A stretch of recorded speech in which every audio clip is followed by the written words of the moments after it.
ഇപ്പോൾ എല്ലായിടത്തും ചർച്ചാ വിഷയം എന്ന് പറയുന്നത് ദൃശ്യം 3യും ലാലേട്ടനും തന്നെയാണല്ലേ. എല്ലാ ലാലേട്ടൻ ഫാൻസിൻ്റെ പോലും നമ്മളും ഈ ഒരു മൂവി ഇങ്ങനെ റിലീസ് ചെയ്യുന്നതിന് വേണ്ടി ഇങ്ങനെ കാത്തിരിക്കണ്ടായിരുന്നു കേട്ടോ.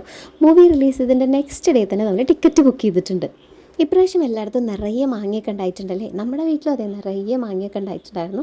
അതുകൊണ്ട് തന്നെ ഡെയിലി മാങ്ങാ ജ്യൂസും അതുപോലെ തന്നെ മാമ്പഴ പുളിശ്ശേരിയും അത് പഴമാങ്ങ കൂട്ടാൻ ഇതൊക്കെ തന്നെയായിരുന്നു കേട്ടോ. പറയുമ്പോൾ ഈ കുർത്തി സെറ്റിനെ പറ്റിയും കൂടി ഒന്ന് പറയാം കേട്ടോ. നല്ല അടിപൊളി കുർത്തി സെറ്റാണ്, നല്ല ഭംഗിയുണ്ട്, നല്ല കോട്ടണാണ്.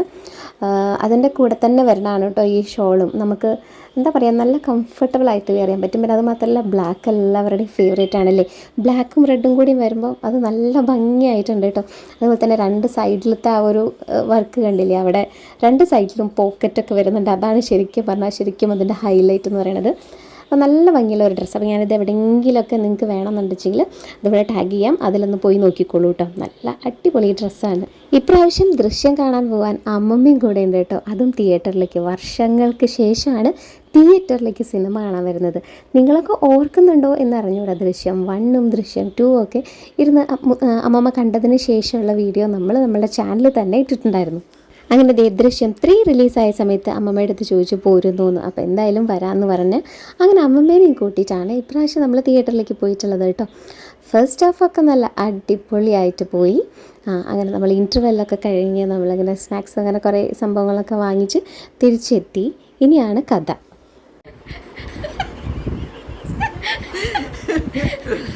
എന്തിനാ സിനിമയുടെ റിവ്യൂ ഒന്നല്ല കേട്ടോ. ഞാൻ അതേ ചാരിക്കണ്ട സിനിമയ്ക്ക് പോയി വന്ന് കോലാടുന്നത് കാണാൻ പറ്റാത്ത ഇല്ല ഒന്നുമില്ല. ഞങ്ങൾ വീട്ടിലെത്തി ഇങ്ങനെ തോന്നാൻ വരോന്നൊക്കെയാണ് ഉണ്ടാവോ വിചാരിച്ചിട്ട് കാണാൻ പറ്റാത്തൊന്നുമില്ല. നമുക്ക് രസമായിട്ട് ഇരുന്ന് കാണാൻ തോന്നും.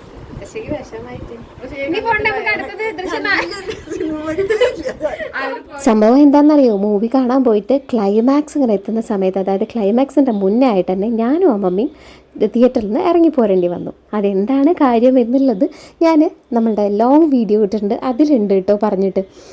അങ്ങനെ എന്തായാലും എനിക്കത് കാണാൻ പറ്റിയില്ല ക്ലൈമാക്സ്. അപ്പോൾ അത് കാരണം കൊണ്ട് നെക്സ്റ്റ് ഡേ നമ്മൾ വീണ്ടും ദൃശ്യം കാണാൻ വേണ്ടിയിട്ട് പോവുകയാണ് കേട്ടോ. ലാലേട്ടൻ്റെ കട്ട ഫാനായിട്ട് ദൃശ്യം 3 പോലുള്ള ഒരു മൂവിയുടെയൊക്കെ ക്ലൈമാക്സ് കാണാതിരുന്നാലുള്ള ഒരു അവസ്ഥ ആലോചിച്ച് നോക്കും. അപ്പോൾ അതുകൊണ്ടാണ് നമ്മൾ വീണ്ടും പെട്ടെന്ന് തന്നെ പോയത്. ആ ഒരു ത്രില്ല് പോകരുതല്ലോ.